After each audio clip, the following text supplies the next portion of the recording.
Hey guys, in this video I'm gonna show you how to create a automated inventory dashboard for your business. So in this case, we're gonna use as an example a previous restaurant or food business that I owned. And I actually created this exactly like you see it here to calculate my cost of goods sold or food costs for that restaurant. This saved me a ridiculous amount of time because everything was automated, and there was a couple of key benefits, which were not having to do any of the stuff, these calculations on paper, not having to wait for people to give me the numbers or having to come to the restaurant in person and pick them up. So I'll just get people to upload the numbers using a Google form, and that would feed into the spreadsheet. So, and then calculate all this. So let's quickly, before we jump into that, let me run you through what you can see here.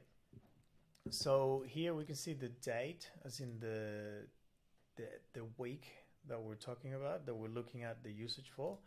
And then we have here all the items in my menu. Obviously in the restaurant there were more items, but I'm not going to put 30 items in here. However, you can put as many as you want, and the formulas and the spreadsheet is going to work exactly the same. So what happens here is I've got one product, another product, some frozen goods, sauces, protein, etc. And I've got here my total usage. And then I've got formulas here that pull out the item cost from my price list, and then calculate how much my cost of goods sold was for that week. And then I have here the total, and then it shows me here a pie chart showing me what percentage distribution is allocated in terms of cost to each one of these items. So for example, I can see here that pork as a cost of goods sold is 42% of my total cost of these $793.83. Okay, so how do we get here? How do we get to this, to build this? Step one, we have a form.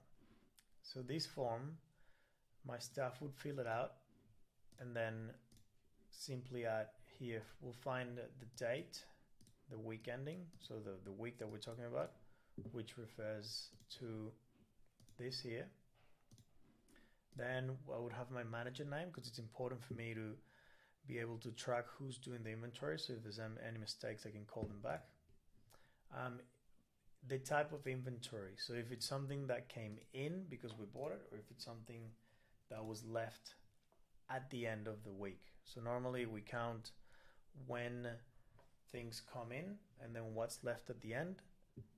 And then we add in that formula what was in our inventory at the beginning of the week, at the start of the week, and that helps us calculate usage. So that would look like this.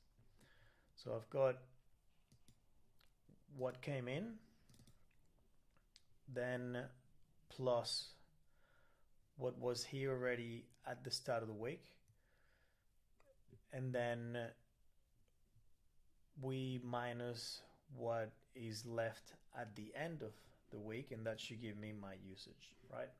We're going to go into more detail in this worksheet in a minute. So here's the form, we fill it out, then we've got all these other fields. Again, I'm not going to run you through every single field because we'll be here for a lot of time. So I just want to show you that there is a form and that you can create it, and that you can automate your process of doing inventory. Now I want to keep these videos short, so I'm gonna create 2 or 3 videos to run you through the whole thing, so it doesn't get too boring and you can consume it in your own time. So after I submit this form, then all the information from that form goes straight into this worksheet, right? So everything goes into here, and I've got the timestamp, which is, you know, the moment when it's submitted, and then I've got the week. Week ending is how we use it. So we base that week based off the Sunday.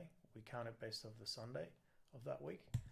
Then we've got the manager name, and then we've got all of the items, and then we've got in or end, right? The only two types of